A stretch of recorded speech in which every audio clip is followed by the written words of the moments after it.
এই নাও, এখানে আছে 20,000 টাকা। আরে এগুলো আবার কিসের টাকা? তুমি যদি আমার সাথে এক রাত কাটাও তাহলে এই 20,000 টাকা তোমার। আরে আপনি সব কি বলতেছেন? মাত্র 20,000 টাকার জন্য আমি আপনার সাথে এক রাতের জন্য যাব মানে? আচ্ছা আচ্ছা, আমি বুঝতে পারছি আপনার কম হয়ে গেছে তাই না? এই নেন আরো 20,000 টাকা দিলাম। এখানে পুরো 40,000 টাকা আছে। এখন তো যাবেন আমার সাথে? আরে এই মেয়ে, তুমি এসব কি বলতেছো? আর তুমি কে? আর ও কি বাজারের পণ্য তুমি টাকা দিয়ে কিনতে আসছো? এই মেয়ে, তুমি এসব কি বলতেছো? তোমার এই 20,000 40,000 টাকার জন্য আমার বয়ফ্রেন্ড তোমার কাছে বিক্রিতে হবে? তুমি যদি এটা ভেবে থাকো, একদম ভুল ভাবতেছো। ঠিক আছে, যাও, চলে যাও এখান থেকে, চলে যাও। এই যে হ্যালো, এক্সকিউজ মি, আপনি যে আমাকে এখান থেকে বের হয়ে যেতে বলতেছেন? এই পার্কটা আমার, এই পার্কের মালিক আমি, বুঝতে পারছেন? আপনি চুপ থাকেন। এরকম 10-12টা পার্ক এই এরিয়াতে আমার আরো আছে। আপনি সব কি বলতেছেন? আপনি পার্কের মালিক হন বা যাই হন না কেন, আমি যাত্রার সাথে এভাবে যেতে পারবো না আমার গার্লফ্রেন্ডকে রেখে। বুঝতে পারছেন মিস? আচ্ছা আচ্ছা, আমি বুঝতে পারছি আপনার টাকা কম হয়ে গেছে তো এই নেন, আমি আরো দিতেছি। এই নেন আরো 20,000 টাকা। এখন হয়েছে তো? এখন যাবেন তো আমার সাথে? কি 60,000 টাকা? হ্যাঁ, 60,000 টাকা। আচ্ছা, তোমার কি মনে হচ্ছে না এই কটা টাকা আমার কম হয়ে যাচ্ছে? আরে কি ব্যাপার, নয়ন এসব কি বলতেছে? আচ্ছা, এখনো তোমার কাছে কম মনে হচ্ছে? তাহলে নাও, টোটাল 1,00,000 টাকা তোমাকে দেওয়া হলো। এখন তো তুমি আমার সাথে যাবা। কি 1,00,000 টাকা? যদি এখনো তোমার কাছে কম মনে হয় তাহলে এই নাও আইফোন 13 প্রো ম্যাক্স। এখন তো তাহলে তুমি আমার সাথে যাবা? হ্যাঁ বলো, কোথায় যেতে হবে তোমার সাথে আমার? তুমি যেখানে যাবা আমি সেখানেই যাব। চলো। নয়ন দাঁড়াও, তুমি 1,00,000 টাকার জন্য আর একটা আইফোনের জন্য তুমি আমার ভালোবাসাকে ভুলে গেলে? আমি কি তোমাকে ভালোবাসিনি? কি কয়েকটা টাকা আর আইফোনের কথা বলতেছস? এগুলা কি তুই কখনো চোখে দেখছস? শোনো নয়ন, আজকে প্রায় 1 বছর হয়ে যাচ্ছে তোমার আর আমার রিলেশনের, আর তুমি এর ভিতরে অন্য একটা মেয়ের হাত ধরে চলে যাচ্ছ। তুমি কি এই কাজটা ভালো করতেছো? এই কিছু টাকা আর একটা আইফোনের জন্য, তাই না? ছি, তুমি এরকম আমি কখনো কল্পনাও করতে পারিনি। ছি, ভাবতে আমার ঘৃণা লাগে। চুপ থাকো তো পাখি, তোমার সাথে আমি 1 বছর প্রায় রিলেশন করছি। তুমি আমার কখনো কোনো সকালাত পূরণ করতে পারো নাই। তুমি আমাকে বড় বড় ভাবর মাথা গাড়ি কিনে দিবা, বাড়ি করে দিবা, কোনোদিন আমাকে একটা ভালো ফোন কিনে দিছো, একটা কি মোবাইল কিনে দিছো, আর ও কিনা আমাকে একদিন আইফোন আর 1,00,000 টাকা দিছে। তুমি এক কাজ করো, তুমি তোমার মতো একটা ফকিন্নি ছেলের সাথে রিলেশন করো। আমি চলে গেলাম তোমার লাইফ থেকে।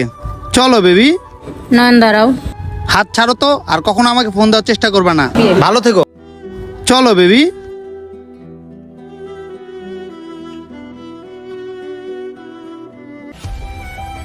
এই যে বেবি, দেখো এখানে তোমাকে নিয়ে আসছি, তোমার পছন্দ হয়? হ্যাঁ, অনেক সুন্দর একটা জায়গায় নিয়ে আসছো। আচ্ছা, তোমাকে আমি একটা কথা জিজ্ঞাসা করি। বলো। আচ্ছা, তুমি কি সারা জীবন তোমার পাশে রাখতে পারবে না আমাকে? হ্যাঁ, রাখতে পারবো, কেন? কিন্তু তুমি যে তখন আমাকে 1 রাতের জন্য চাইলা। ও, ওটা তো আমি তখন এমনি বলছিলাম। আমি যদি সারা জীবন তোমার সাথে থাকি তাহলে তুমি আমাকে কত টাকা দিবা? আরে কি বলো, আমার যা আছে সব তো তোমারই, আমি তো সব তোমাকেই দিয়ে দিব। ও তাই নাকি? সত্যি? হ্যাঁ সত্যি। আচ্ছা তুমি একটা কথা বলো তো, তুমি টাকার জন্য এত সুন্দর একটা গার্লফ্রেন্ড কেন ছেড়ে দিছো? ও শুধু দেখতে সুন্দর, কিন্তু ওর নামে 1 টাকাও নেই। আর যে সব টাকা পয়সা আছে সব ওর বাবার নামে, আর ওর বাবা মারা গেলে তারপর ওর নামে হবে। তাই আমি ওকে ছেড়ে দিছি। সত্যি বলতে আমি এতদিন তোমার মতো একটা মেয়েকে খুঁজতেছিলাম যে আমার খরচটা চালাতে পারবে, আমার স্বপ্নগুলো পূরণ করতে পারবে এবং কি আমাকে রাজার মতো করে রাখতে পারবে। যাই হোক, আল্লাহ তাআলা তাহলে আজকে আমার মুখের দিকে তাকাইছে, আর আমার ভাগ্যটা কত ভালো আজকে কিনা তুমি আমার লাইফে এন্ট্রি নিলা। ও আচ্ছা, তাই এই কথা? আসলে সত্য কথা কি বলতে জানো, আমি কখনো ওর সাথে রিলেশন করি না, ওর সাথে তো আমি জাস্ট টাইম পাস করছি।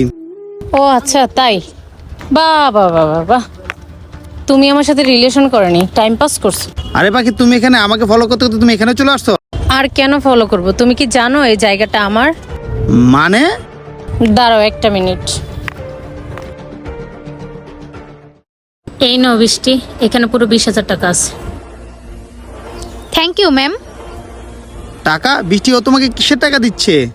1 মিনিট দাঁড়ান, আমি আপনাকে বলতেছি। ম্যাম আমাকে টাকা দিয়ে ভাড়া করে নিয়ে আসছে। আপনি আসলে টাকাকে ভালোবাসেন নাকি ম্যামকে ভালোবাসেন? এর জন্য আমি একজন অভিনেত্রী, বুঝতে পারছেন আপনি? আমি আসলে বড়লোক না। কি বলতেছো তুমি এসব পাখি? এসব কি শুনতেছি আমি? আরে তুমি কি ভাবতেছো? আমি কিছুই জানি না, আমি কিছুই বুঝি না। তুমি যদি ভেবে থাকো তাহলে ভুল। ওই দিন যে তুমি তোমার বন্ধুর সাথে ফোনে কথা বলতেছিলা, তোমার মনে আছে? তখন আমি তোমাদের সম্পূর্ণ কথা শুনে ফেলছি। তুমি তোমার নিজের স্বার্থের জন্য আমার সাথে রিলেশনে আসছো, আমার টাকা পয়সার জন্য। তুমি তো আমাকে কখনো ভালোবাসোনি। আর হ্যাঁ, তুমি নাকি আমার বাবা মারা যাওয়ার পর আমাকে মারধর করে আমার সম্পত্তি লিখে নিয়ে যাবা। তুমি যদি এটা ভেবে থাকো তাহলে একদম ভুল ভাবছো। আমার সম্পত্তি কখনোই আমি তোমাকে দিব না। ছি নয়ন। পাখি প্লিজ তুমি আমাকে মাফ করে দাও। আসলে আমি কিছু টাকার জন্য আর একটা আইফোনের জন্য আমি তো ভুলে গেছিলাম যে আমি তোমাকে মন থেকে ভালোবাসি। আসলে আমার বিবেক তখন কাজ করতেছিল না, আমি তো আবেগে পড়ে গেছিলাম। আর হ্যাঁ, তুমি এই সামান্য কয়টা টাকার জন্য আর এই ফোনটার জন্য তুমি আমাকে ছেড়ে চলে যাচ্ছ? তুমি যদি ভাবো এই টাকাগুলো অরিজিনাল তাহলে একদম ভুল। এই টাকাটা খেলনা টাকা, এইখানে লেখা আছে। কি এগুলো সব খেলনার টাকা ছিল? আর এই আইফোনটা এটা আমার ছিল, আর ওই আইফোনটা আমার ছিল। আমার ফোন বের কর। ফকিন্নি থাকে, কখনো তুই আমার লেভেলে আসতে পারবি না। এই বৃষ্টি চলো। দাঁড়াও পাখি,